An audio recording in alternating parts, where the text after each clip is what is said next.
હું એરિયામાં જતો નથી બોલો જીલો. હવે અમરાવાડી રામનગર ગયો, બેઠો યા દમ બમ લગાવ્યો. કોઈક ભાઈબંધે કાંક લૂંટી લીધું તો કોકે હેરાન કર્યો, ખોટે ખોટું ના મજા આવે ને જીલો. પછી બીજા એરિયામાં સોડીના એરિયામાં ગયો, સોડીના એરિયાવાળા કોઈ હાચા લાગી કરી, સોડીના ભયે હાચા લાગી કરી, સોડીએ પોતે હાચા લાગી કરી, તો શું કરવાનું?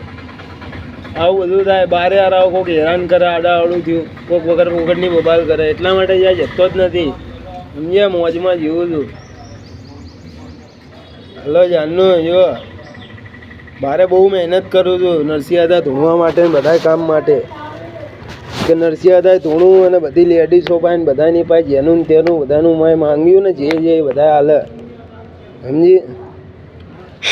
જુનાગઢ પહાડ કેવો ઓમ આકારનો દેખાય. જુનાગઢ લઈ જવી છે તને તો. એકવાર તો જુનાગઢ નથી આવી, જાતે મારી હારે. મેં ખોડિયારમાંનું મંદિર છે, એમની બહુ ભક્તિ કરી. એ માતાજી આવ્યા જ નહીં મારી પાસે. માતાજી આવ્યા ને કોઈ માતાજીએ પૈસો ના આલ્યો કોઈ. મારી પાસે પૈસાની મારે જરૂર હતી. એ તારા મેં પૈસો કાઢ્યો હતો એકવાર, ખતરનાક ચોરી કરી હતી મેં. લગભગ 700-800 રૂપિયા મને મળી ગયા હતા, સમજી? કોઈ કામમાં નહોતું આવી, જાત કામમાં. એ બી કલાકારી ઉપર કલાકારી કરી હતી.